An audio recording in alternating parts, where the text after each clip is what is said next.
criando filhos nos caminhos do Senhor. Amém? Parece fácil, mas não é. Deixa eu dizer para vocês, na década de 90, quando eu mudei para o Havaí, logo que eu cheguei no Havaí, eu tinha recém me convertido. E em 97, o Caleb nasceu. E aí o pastor Jason me deu um livro para ler que chamava Ser Pai Não é Coisa para Covardes. Ser pai não é coisa para covardes. Foi editado pelo Focus on the Family. Se eu fosse traduzir para você, seria Focado na Família. Dr. James Dobson. O livro, eu não achei em português o livro. Tentei, porque eu li o livro em inglês. Esse livro ele é tão assustador que eu parei no meio, porque realmente eu me acovardei na época. Né? Mas eu estou aqui para dizer para vocês que se você é um pai ou mãe, tá, que realmente ama o teu filho, tu vai compreender esse título. Porque ser pai não é coisa para qualquer um. Não é coisa para gente fraca, amados. É necessário ter muita coragem, é necessário ter muita força de caráter, é necessário ter persistência, não desistir dos teus filhos. É necessário ter altruísmo. Para quem não sabe o que significa altruísmo, significa o contrário do egoísmo. Ou seja, deixar de ser egoísta. E quando a gente tem aquela criança, quando surge aquela criança, tudo que era teu, deixa de ser teu. Teus filhos chegam, se atiram na tua cama. Tu já começa no casamento, né? Deus começa a treinar quando tu te casa, né? Porque está acostumado, sai da casa da mãe. Tanto vem a mulher de uma família, vem o homem de outra família, daqui a pouco tem que começar a dividir tudo. A pasta de dente, eu gosto de apertar em qualquer canto, minha mulher já não gosta de apertar em qualquer canto. O rolo de papel higiênico, eu gosto de um jeito, ela gosta de outro, eu já tiro do lugar lá, porque eu já deixo em cima da pia. E assim por diante. E aí quando surgem as crianças, meus amados, aí tu perde tudo que tu tinha. Tu não tem mais quarto, tu não tem mais cama, tu não tem mais nada. Então, nesse ponto, é necessário ter um amor muito profundo. E eu creio que o autor acertou na veia quando ele colocou o título desse livro. Porque eu estou aqui para dizer para vocês, definitivamente, ser pai e mãe não é coisa para pessoa covarde. Para mim, hoje, eu digo, ser pai foi e tem sido o maior desafio e o maior trabalho que eu já tive. E olha que eu já trabalhei em um monte de coisa. Quando eu fui para os Estados Unidos, eu fui sem documento, eu não tinha cidadania. Eu comecei lá colhendo tomate nas lavouras na Flórida. Enchia um balde de tomate, levava até um caminhão, ganhava uma ficha e botava no bolso. Os mexicanos colhiam 10, eu colhia 1. Aí no final do dia trocava, cada fichinha daquela valia 40 centavos. Aí eu olhei um dia para meus amigos e falei, eu não vim para os Estados Unidos para colher tomate, velho. Vamos para Nova York. Estava na Flórida, fomos de carona para Nova York. Cheguei em Nova York, não sabia falar inglês, e botaram para limpar banheiro. Aí o primeiro banheiro que botaram para limpar estava entupido. Me disseram assim, não, só pega um balde d'água e atira, que o troço vai rego abaixo. Vala abaixo. Aí eu peguei e atirei. Só que boca aberta, bem de boca aberta mesmo. Atirei e fiquei olhando. Voltou tudo. Pá! Aí eu chorei. Comecei a chorar e falei, o que eu estou fazendo aqui, cara? Não fui criado para isso. Mas eu disse para mim, não, eu não vou voltar para o Brasil derrotado. Eu vim para cá para ganhar vida, eu vou ganhar vida. E fiquei. E aquele prédio da Multisport que vocês estão vendo ali foi construído através do meu trabalho lá, numa churrascaria. Mas eu lembro que quando eu conhecia a pastora Márcia, ela já tinha a Mariana. Então ela me mostrava as fotos. Eu dizia para ela assim, tranquilo, eu assumo. A Mariana estava aqui no Brasil com os avós. Quando a Mariana chegou, e eu peguei no colo aquela criatura, eu disse, virei pai. De uma hora para outra, não teve nem 9 meses de treinamento, escutar as batidinhas do coração, não, pum, pai. E graças a Deus ela me chama de pai, tem eu como pai. E essa função de acompanhar, de guardar, de garantir o crescimento de outro ser humano, que Deus confiou nas minhas mãos, nas tuas mãos, amado. Tu que é pai, tu que é mãe. É uma confiança que nem dá para compreender como que Ele confiou em nós. Como que Ele confiou em mim naquela época. Na época que eu enrolava um baseado, ia fumar. Na época que batia com gilete as carreiras de cocaína e esquentava o prato e ia cheirar. Minha esposa teve uma overdose e eu com ela no meu colo. O hospital do outro lado da rua. E eu com medo de ser preso, porque eu não tinha documento. Fiquei com ela no colo ali. Não sabia o que fazer. E por uma semana eu dei leite para ela. Achei que era remédio, leite. Foi Deus quem curou, porque ela ficou uma semana que nem boba, assim, não falava. Andava pelos corredores do prédio, assim. Por causa dessa overdose. E aí Deus dá para nós umas criaturas cheias de falhas, um ser humano para criar. Então, eu quero te dizer que o título desse livro está certo. Ser pai, amado. Ser mãe não é coisa para qualquer um. Não é coisa para covarde. Amém? E a primeira coisa que você precisa saber sobre família, sobre ser um pai e uma mãe, já significa que tem uma família constituída, mesmo que você não esteja casado, ok? O ideal é que esteja casado ou que procure casar o quanto antes. A primeira coisa que tu precisa saber é o seguinte: família sempre será um investimento de longo prazo. Não é um investimento de curto prazo. Sabe, na nossa sociedade, a gente vive correndo e ninguém mais quer ter paciência para nada. Eu quero tudo agora, é micro-ondas, a pipoca tem que sair já. Antes de eu botar o seriado na Netflix, que antigamente eu ainda tinha que ir lá alugar uma fita de vídeo e tirar uma locadora e devolver, depois veio o DVD, mas agora não, agora é pum! Então todo mundo quer tudo de imediato. E quando eu falo em investimento de longo prazo, eu quero dizer a vocês que eu não entendo nada de bolsa de valores, mas família não é como uma aplicação na bolsa, daquelas que, se as ações começam a cair, o sujeito vende o que tem e pula fora. Desiste quando a coisa está na baixa. E muitos agem assim. Muitos agem assim. Tem muitos de vocês aqui que já estão no segundo, terceiro casamento. Eu não estou aqui tirando pedra, estou falando para vocês quando eu conheci a Márcia. Ela já tinha uma filha, ela já vinha de um relacionamento, de um casamento. Todos nós pecamos, eu não estou aqui acima de ninguém. Pelo contrário. O que eu quero dizer para vocês é que se hoje tu está neste lugar, foi o Senhor que te trouxe aqui. Para que você pudesse ouvir a respeito disso. Da importância que tem um ser humano, que foi criado à imagem e semelhança de Deus, e Ele confiou nas nossas mãos, para que a gente criasse. E aí, muitos estão aqui num segundo, num terceiro, num quarto relacionamento, sabe por quê? Porque quando a coisa estava mal, ou o marido pulou fora, ou a mulher pulou fora.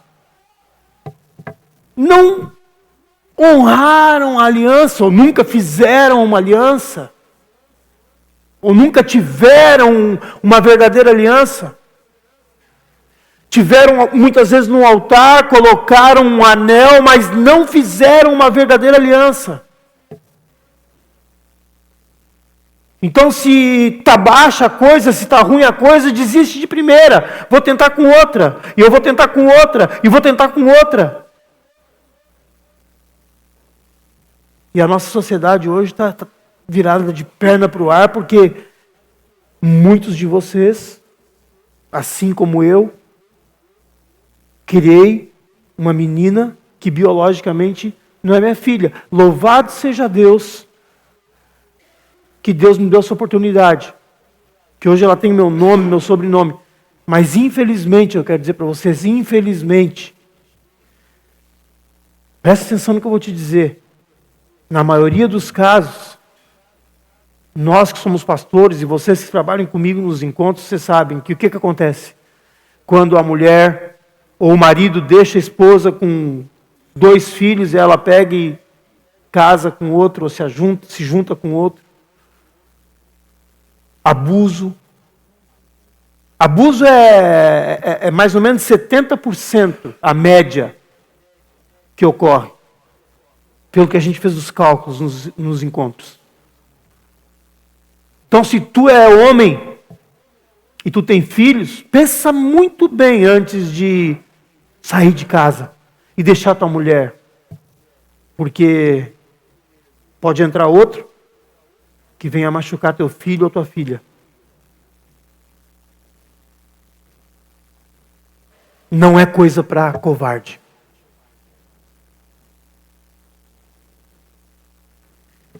Não é que nem um gráfico da bolsa, onde, tá baixo, estou pulando fora.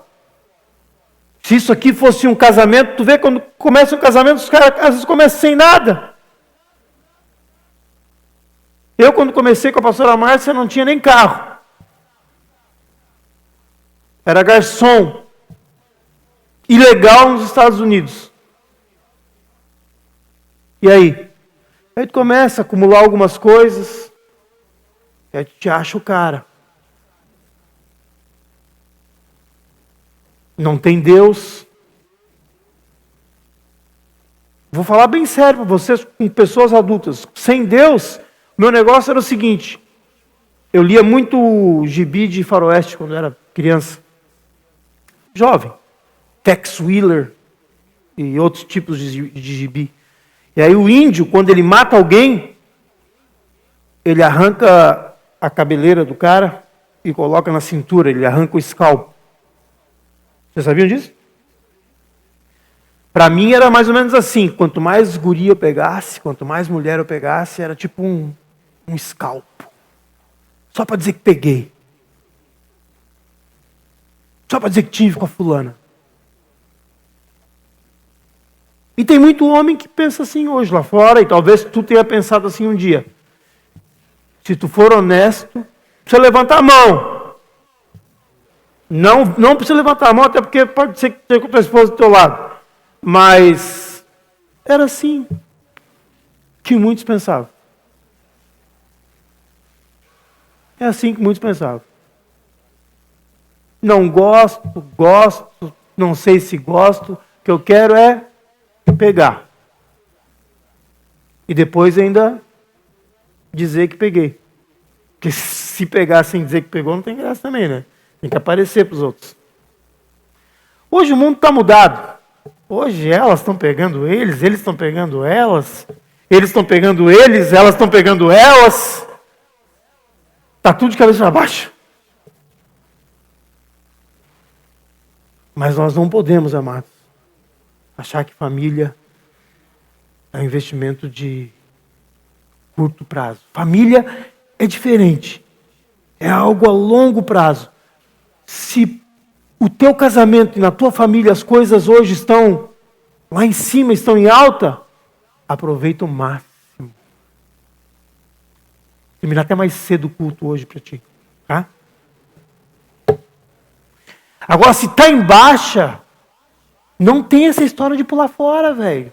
Segura, daqui a pouco a bolsa dá uma reviravolta e as ações sobem de novo. Eu te garanto que se tu permanecer segundo a vontade de Deus, Deus vai te dar o melhor casamento, a melhor família que Ele sonhou para ti.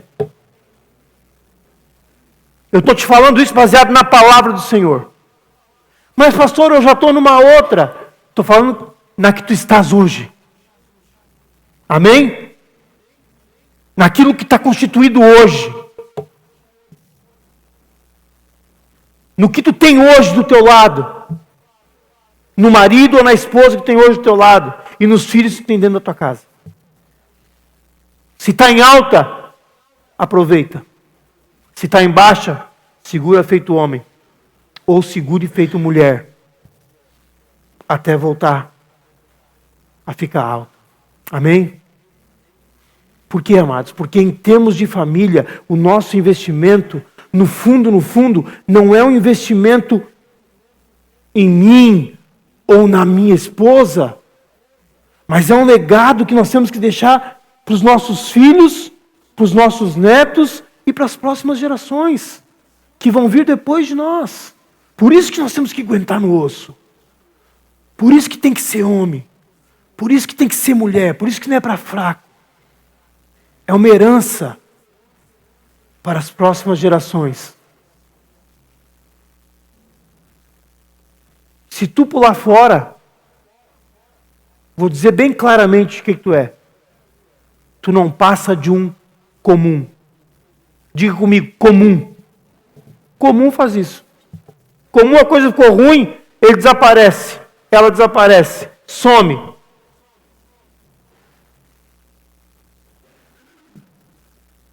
Vai atrás do divórcio. E aí vem falar comigo antes ainda. Ah, pastor, eu não acredito que Deus quer que eu sofra. Me acha o versículo na Bíblia que diz que Deus não quer que tu sofra. Não tem. Pelo contrário, diz, neste mundo passareis por aflições, mas não perca o ânimo, não desanime, tenha bom ânimo. Eu venci o mundo, disse o Senhor. Amém? Mas agora, o problema é que homens e mulheres hoje estão muito egoístas. Então, ele não olha para aquela criança que muitas vezes está até no berço, não sabe nem caminhar ainda. É porque não está dando certo o relacionamento, ele não faz um esforço. E a culpa, muitas vezes, é nossa. Porque para tudo nessa vida temos que fazer um curso. Vai dirigir um carro. Pode simplesmente pegar o carro e sair dirigindo? Tem que ir na autoescola, tem que fazer um curso, tem que ter a carteira. Se vai edificar um prédio que nem esse, tu tem que ter uma planta, tem que ter alguém que calcule se as crianças realmente vão estar em segurança lá em cima, não vão cair na nossa cabeça. Tem que calcular a ferragem que vai por dentro dessas vigas aí, tem que ter alguém que saiba o espaço, essa abertura que tem aqui de espaço, senão tinha que ter um pilar aqui no meio. Para não ter um pilar, teve que ser feito, teve que ser colocado ferros dessa grossura para poder aguentar e deixar esse espaço aberto.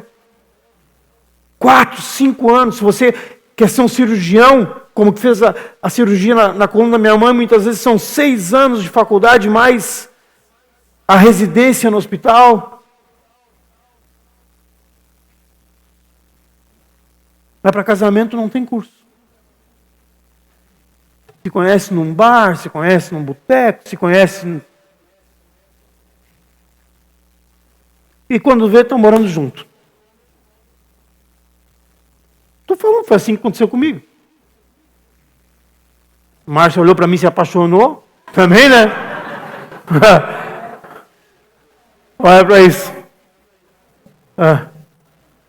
Estou lá. Isso que eu estava de vassoura, varrendo o restaurante. Varrendo as escadas. O restaurante era no segundo andar e eu estou lá embaixo, lá, no último degrau. Chega aquela paulista, gostaria de falar com o gaúcho. E aí vocês têm que ver o charme, né? Queixo no cabo da vassoura.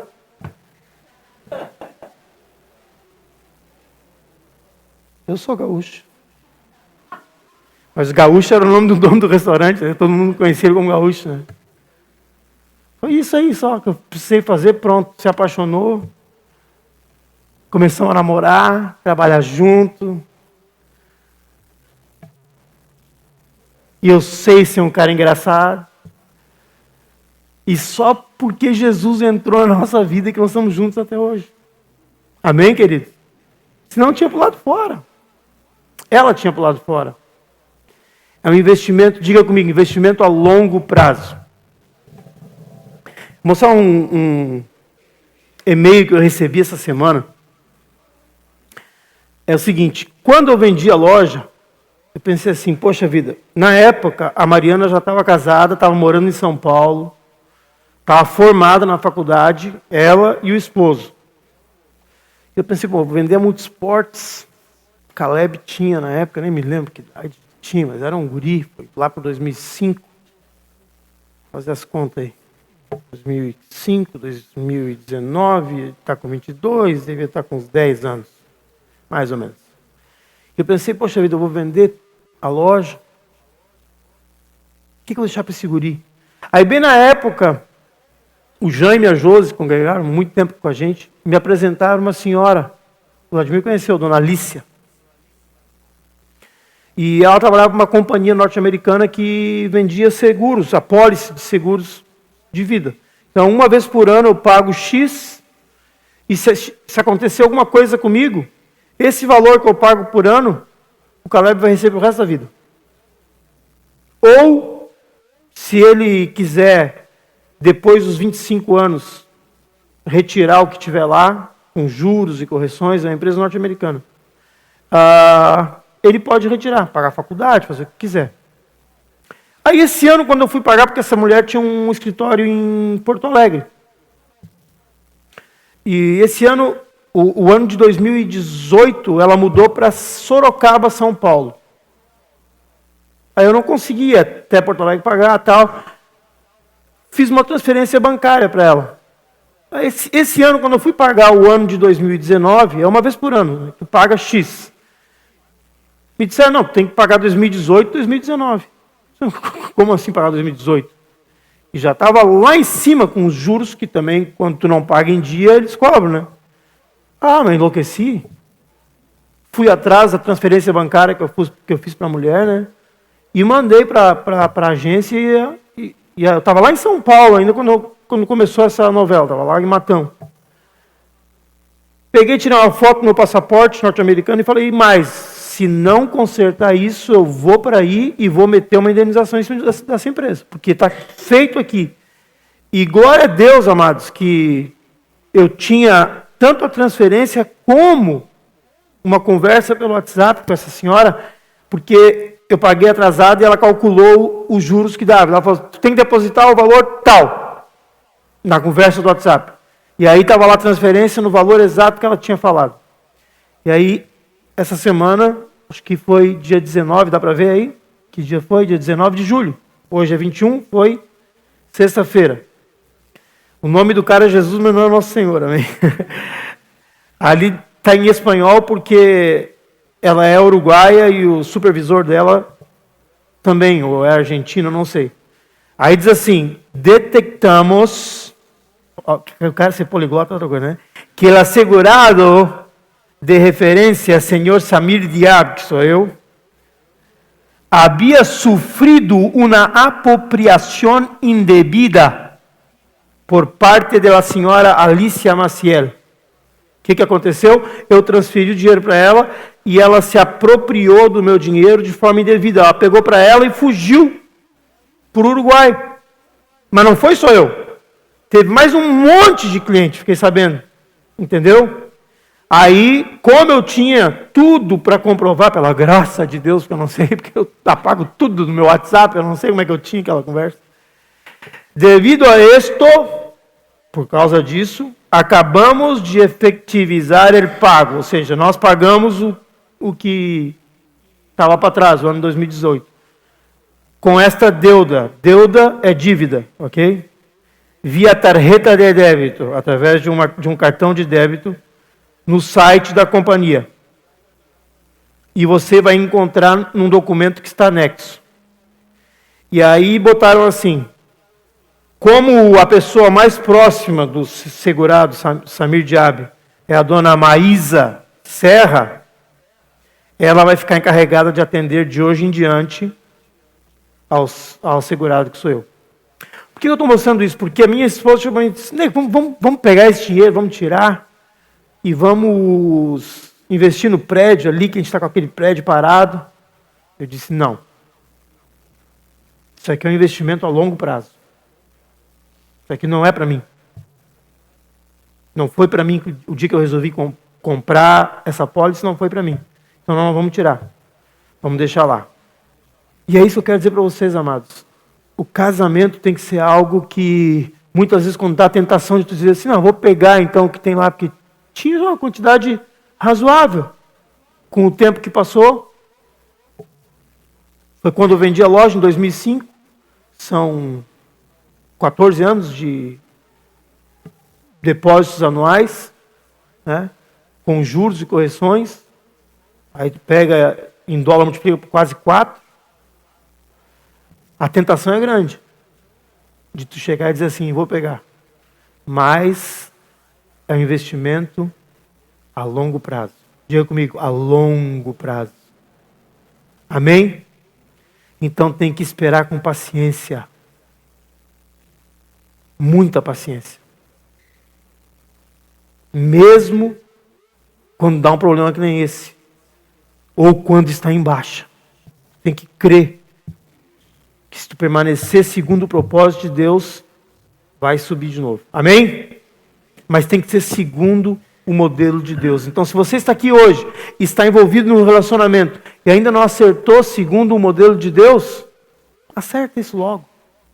Amém, querido? Acerta isso logo. Mas é fácil segundo o modelo de Deus? Alguém disse que é fácil? Não, amado, não é fácil. Ter filhos é fácil? Não. Não é à toa que quando a mulher vai dar à luz, eles já chamam de trabalho de parto. Não é? Que já é um trabalho para a pobre da mulher. Só que depois daquele ponto é que começa o verdadeiro trabalho, velho.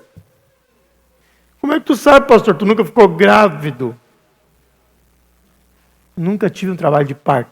Mas eu posso dizer para vocês.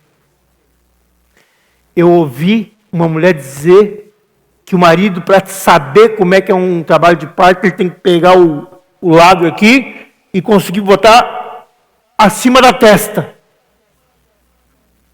Para ter uma ideia da dor.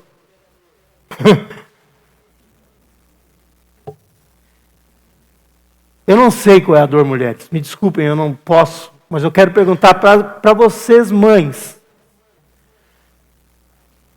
que tiveram trabalho não só de parto, de carregar por 9 meses aquele peso que foi aumentando na barriga. Qual que é o mais difícil? Qual que é o trabalho mais difícil? Até dar luz ou depois que tu dá luz? E depois que eles chegam aos 13, 14, 15, 16, 17, 34, filha da faculdade, novo.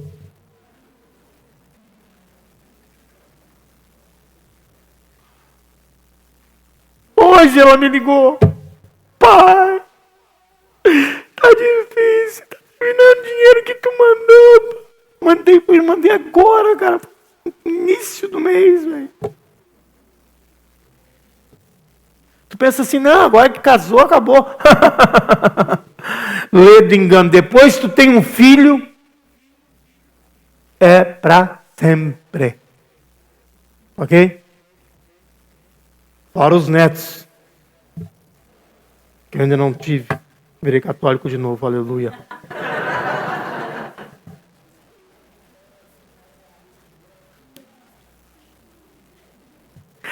E o mais triste de tudo isso não é o fato de dar trabalho. O mais triste de tudo é que quando tu pega a experiência, entendeu? E tu vai criando aquelas criaturas. Porque a palavra criar ali, se eu conseguir chegar em Efésios 6 hoje, né? Significa treinar. Quando tu vai pegando mais prática, e mais prática, e mais prática, eles saem de casa. Tchau. Abandona o ninho. Mas o WhatsApp nunca para. A conta corrente continua. O bolso continua funcionando. Então, amados, eu quero dizer a vocês, eu não tinha a mínima ideia do que era ser pai. Na década de 90, na mesma época em que foi lançado aquele livro que eu falei para vocês, surgiu nos Estados Unidos um movimento só de homens, chamado Promise Keepers. Quem ouviu falar? Mantenedores da promessa. Nunca ouviram falar? Era um movimento de homens que deveriam ensinar homens a como ser homens. Foi por isso que surgiu o Promise Keepers. Quando o pastor Craig Engler esteve aqui, ele falou que ele teve um aluno que ele dizia assim, não dava nada por aquele cara, ele ia ensinar, ele não conseguia manter ninguém, lá em Taquari, ele falou. E esse cara foi um dos fundadores do Promise Keepers. E um dia eles conseguiram botar, se não me engano, mais de 2 milhões de homens na capital, em Washington. Só que morreu o movimento. Mas o movimento era para isso. Homens que tinham que ensinar homens a ser homens. Por quê? Porque nós nunca tivemos modelo, ou a maioria de nós não teve modelo, do que é ser um homem dentro de casa. Do que é ser um pai. Como eu falei para vocês, de uma hora para outra me disseram, tu é pai, tu é homem agora. Agora tem que pagar as contas. E graças a Deus, na igreja, a gente tem tentado servir de referência, servir de modelo para muitos de vocês. Temos o curso, o Carlos André dá um curso, junto com a esposa dele, que só para ilustrar o amor de Deus, ontem teve lá em casa, a gente orou por ela e pelo filho, e o amor de uma mãe, o que é o amor de uma mãe? Ela foi para Curitiba, vai ficar até o final do ano, fazendo os jovens com uma missão com o filho lá, para ajudar o filho a sair dos problemas em que ele se envolveu. E o pai ficou sozinho. Vamos botar ele a pregar nas igrejas aí, para ele se ocupar um pouco. E começar a ver umas passagens aéreas de promoção para Curitiba, né? Para de vez em quando dar uma viajada. Ver se a coisa está em alta, está em baixa, como é que estão as coisas.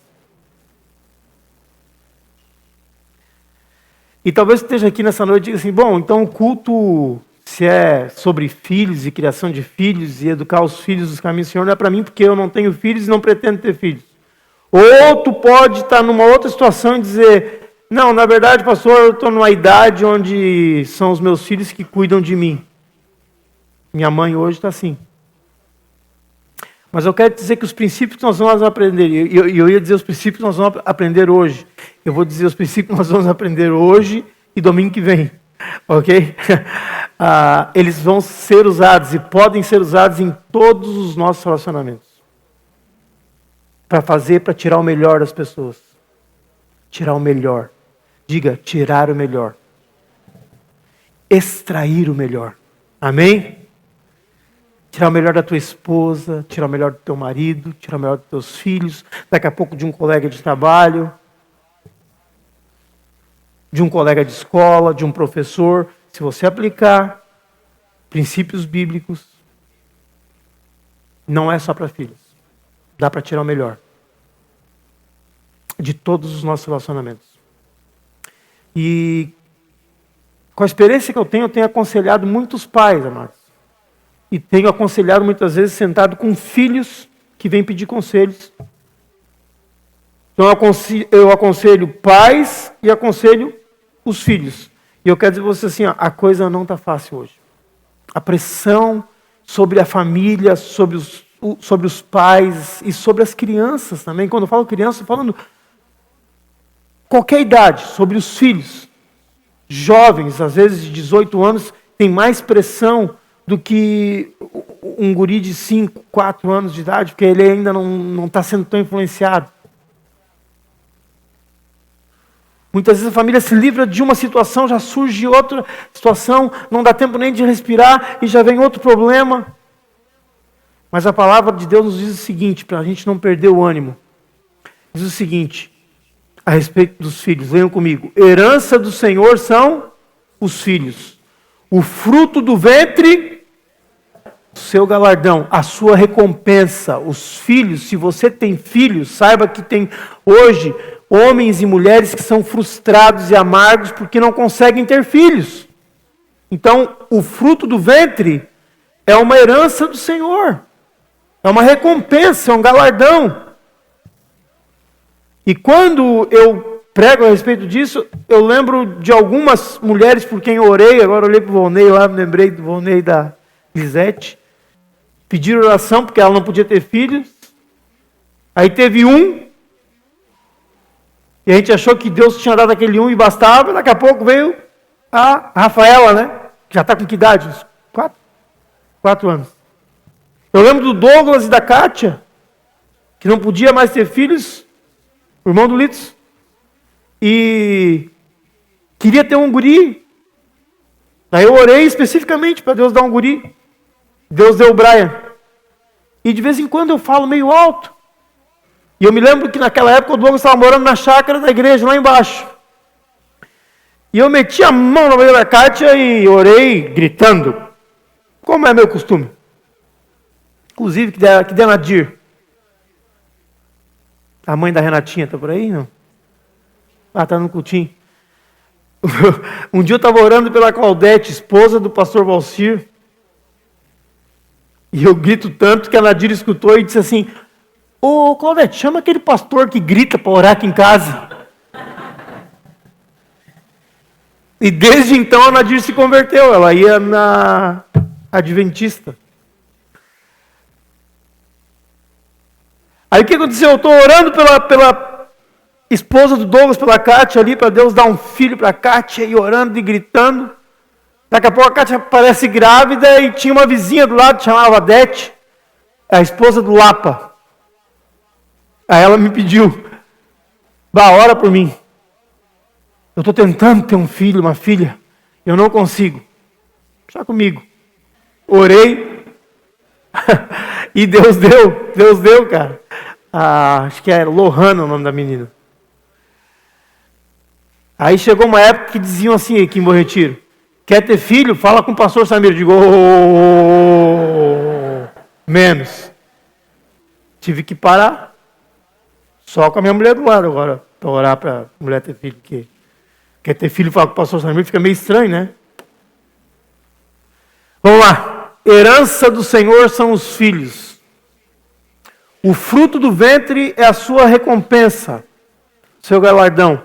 Os filhos são como as flechas na aljava do guerreiro. Sabe aquela flecha que o guerreiro tira aqui?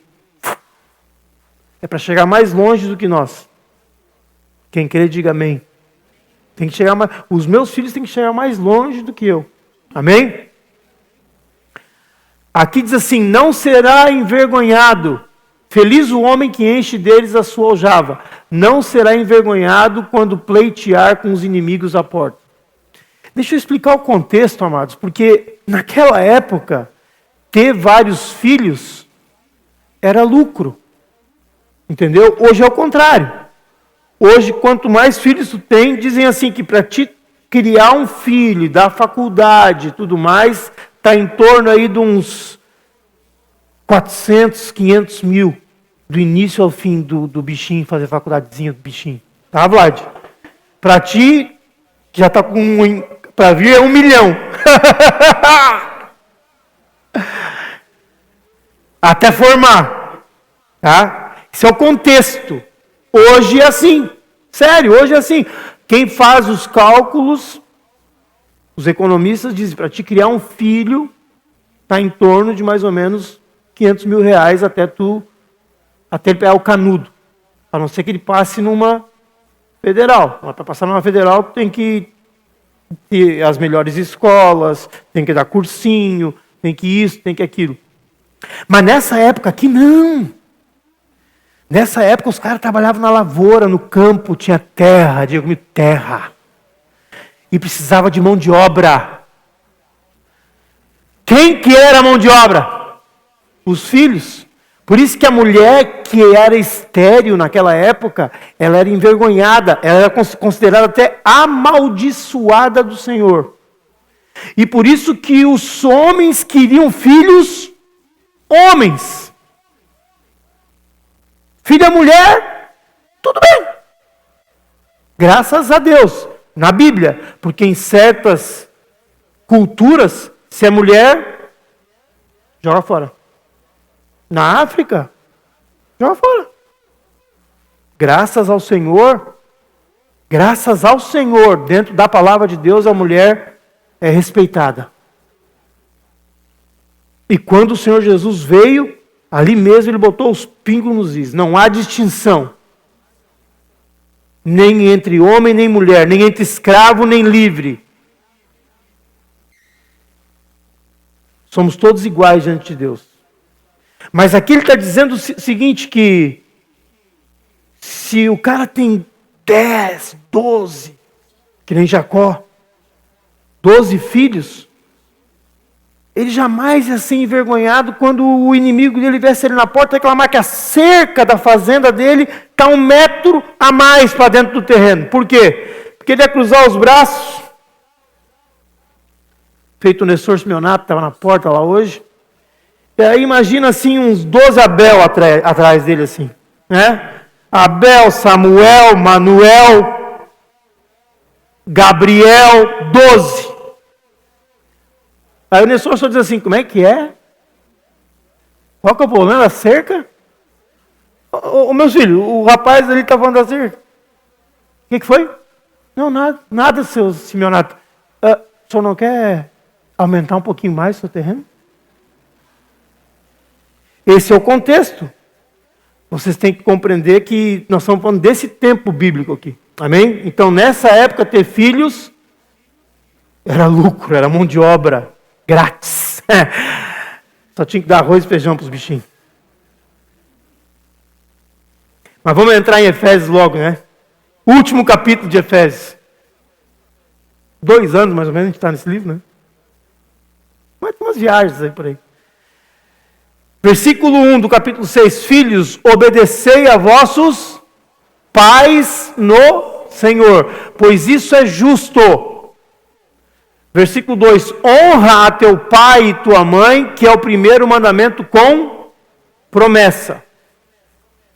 Versículo 3. Para que te vá bem e sejas de longa vida sobre a terra. E vós, pais, não provoqueis vossos filhos a ira, mas criai-os na disciplina e na admoestação do Senhor.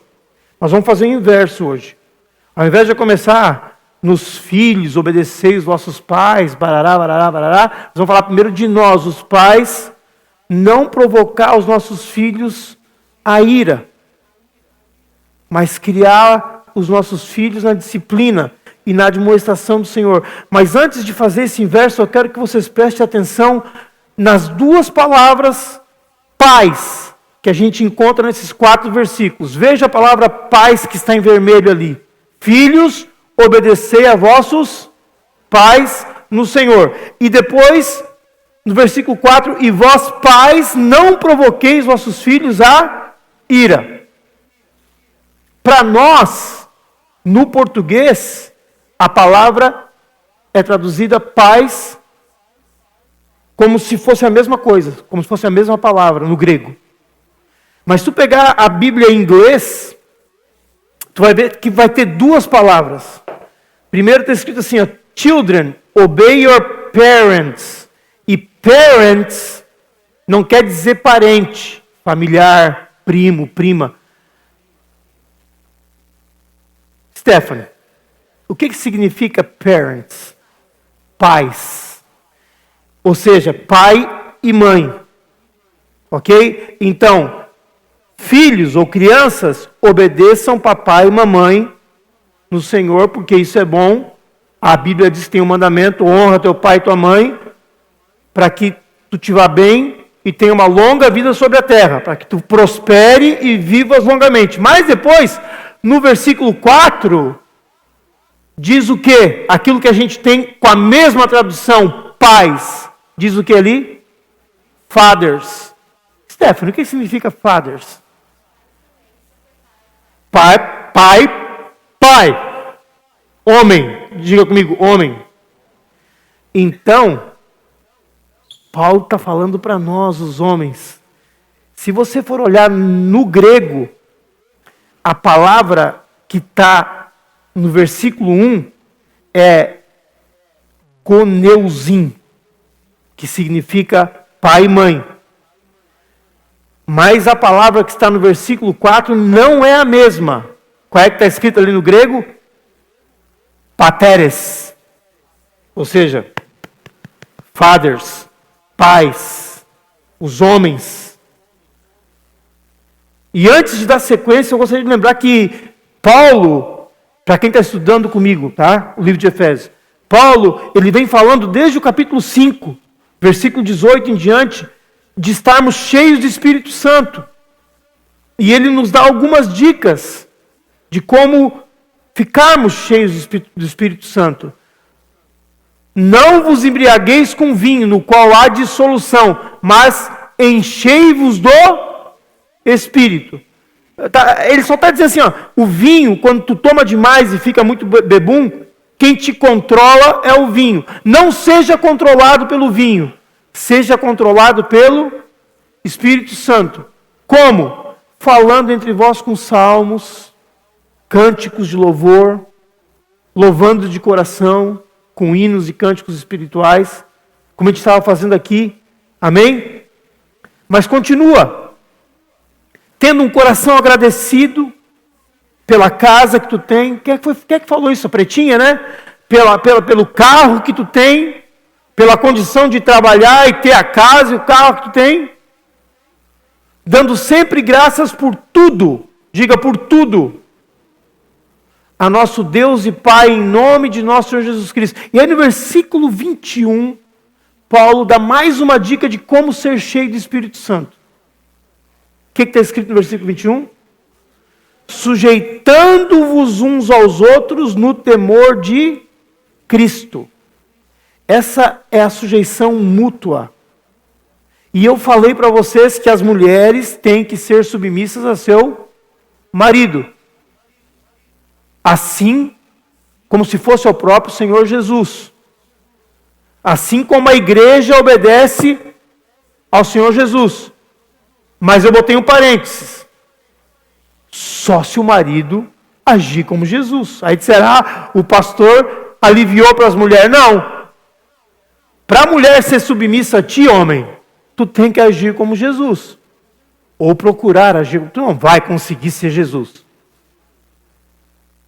Não vai ter nenhum de nós que vai conseguir. Mas se ela perceber que tu está tentando agir como ele, está buscando fazer como ele, que tu está tendo um amor sacrificial, que foi o que a minha esposa pregou no domingo seguinte. E eu até separei o texto do marido. Das mulheres eu não vou falar, mas para nós homens, maridos, amai vossa mulher como também Cristo amou a igreja e a si mesmo se entregou por ela. Assim também os maridos, versículo 28, devem amar a sua mulher como ao próprio corpo. E aí Paulo diz assim, quem ama a esposa, a si mesmo se ama. Porque ninguém jamais odiou a própria carne. Ou tu sai te beliscando e te cortando aí, feito um louco. Bom, tem uns, né? Mas tira para louco, né? Os caras aqui se cortam. Porque ninguém jamais odiou a própria carne. Antes a alimenta e dela cuida. Como também Cristo o faz com a igreja. Então, se eu quero ser um bom marido para minha esposa, eu tenho que, em primeiro lugar, ter um amor sacrificial, como Jesus se entregou por nós. Número 1. Número 2, eu tenho que amar minha esposa como eu amo minha própria carne, como eu amo meu próprio corpo, porque eu e ela somos uma só carne. Paulo diz que isso é um grande mistério. Então, amados, fica lógico, se Paulo já tinha colocado o homem como cabeça do lar, dizendo que a mulher tinha que se submeter a ele, é lógico que ele está falando para os pais e a responsabilidade de educar os filhos. E é necessário que você compreenda, mulher, que nós precisamos demais da sua ajuda. Amém? Precisamos muito da ajuda. Mas o que acontece na nossa sociedade, e meu tempo está acabando, eu estou ficando nervoso, é que o menino nasce, entendeu? E logo ele já está na mão da enfermeira. O médico está ali, ele só tira. Depois ele vai para o jardim e geralmente é a tia que cuida dele, no jardim de infância ou na creche. E depois é a professora, dificilmente tem um professor.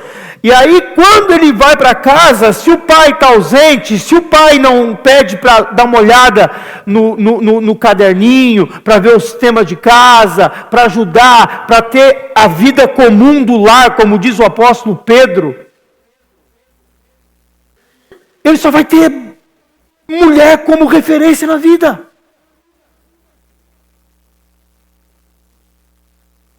Por isso que Paulo diz pais e não pai e mãe. Vocês têm obrigação de não provocar os vossos filhos a ira. E vós, pais, não provoqueis vossos filhos a ira, mas criai-os na disciplina e na admoestação do Senhor. Eu falei para Deus, quando eu estava preparando isso, sério, Deus, sério? Que é esse versículo a única coisa que tem no Novo Testamento que vai me dizer como criar meu filho e minha filha? O que quer dizer? Não provoqueis vossos filhos a ira? O que quer dizer? Criai-os na disciplina e na admoestação do Senhor? Eu cheguei aí no dicionário para ver o que significava admoestação. Em primeiro lugar, é um substantivo feminino. Significa reprimenda que se faz a alguém sobre alguma incorreção ou inconveniência do seu comportamento, da sua maneira de ser. Advertência, repreensão. Número 2, advertência leve ou benévola. Admonenda. Eu falei, que isso? É uma comida italiana, tipo almôndega? Conselho, corrigenda. Ah, fui atrás no dicionário? Fui atrás? Admonenda se refere a uma repreensão leve. Exemplo, recebi uma admonenda por ter saído sem casaco. Corrigenda, ato ou efeito de corrigir. Sério? Eu falei para Deus, eu não estou conseguindo entender como é que eu vou educar meu filho dessa maneira, minha filha dessa maneira, com admoenda e corrigenda.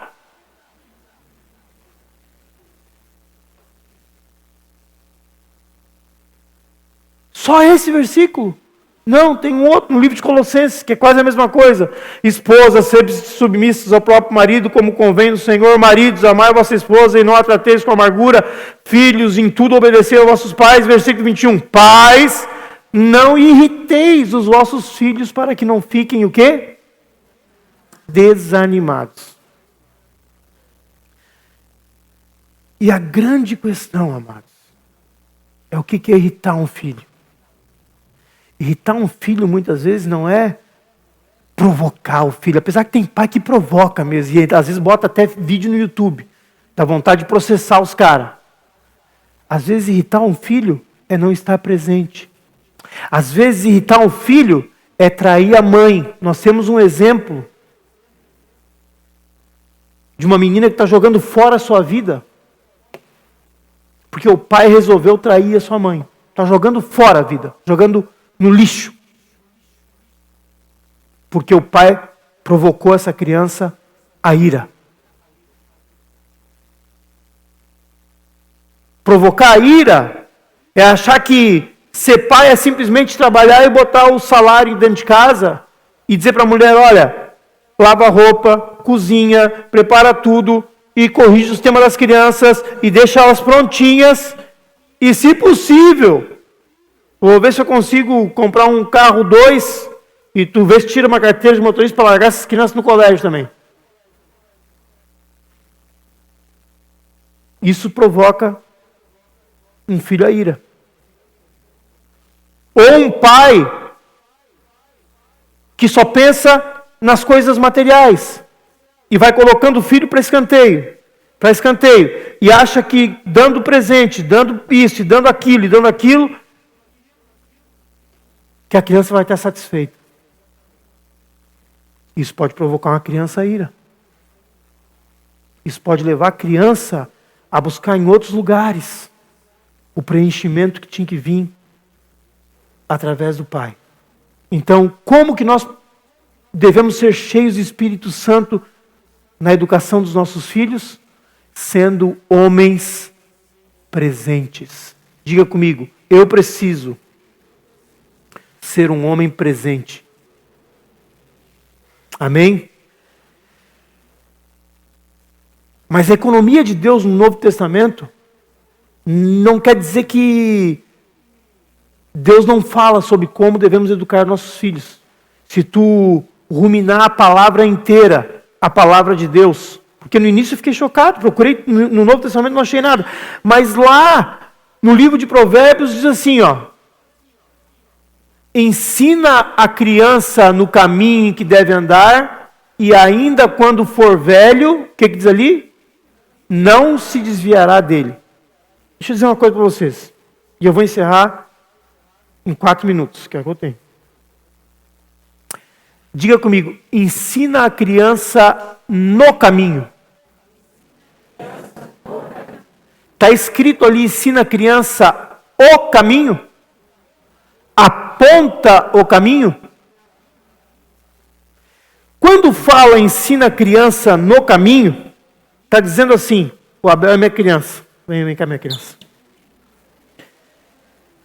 No caminho, eu tenho que caminhar ao lado do meu filho, da minha criança. E aí no caminho, durante as situações que vão surgindo na vida, o pai vai ensinando o filho, ou a filha. Diga comigo, no caminho. Tu tem que caminhar ao lado do teu filho, da tua filha. Amém? Por enquanto não, meu filho. No dia certo eu te mando.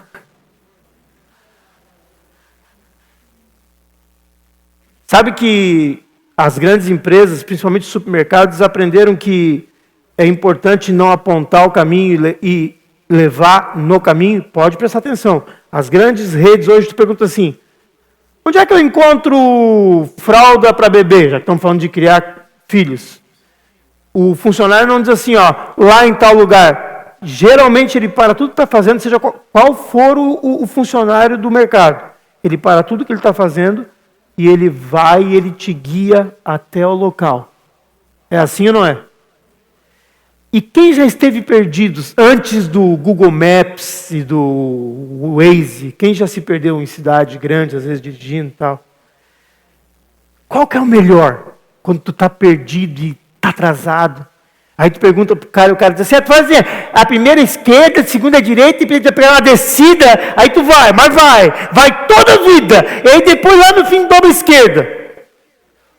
Outro prefere aquele cara que diz o seguinte, cara, eu estou indo para aquele lado, meu carro é esse aqui, ó, vem atrás de mim, que quando chegar no lugar que quer, eu te faço um sinal e só vou embora. Qual tu prefere? O número 1 ou o número 2? Então é assim que tem que fazer com teu filho. Amém? É assim que tu tem que fazer com teu filho. Deuteronômio diz o seguinte, e nós encerramos aqui. Essas palavras que hoje te ordeno estarão no teu coração.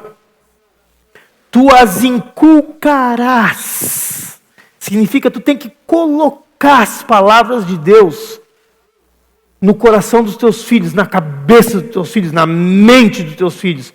E delas vai falar só de vez em quando, é isso?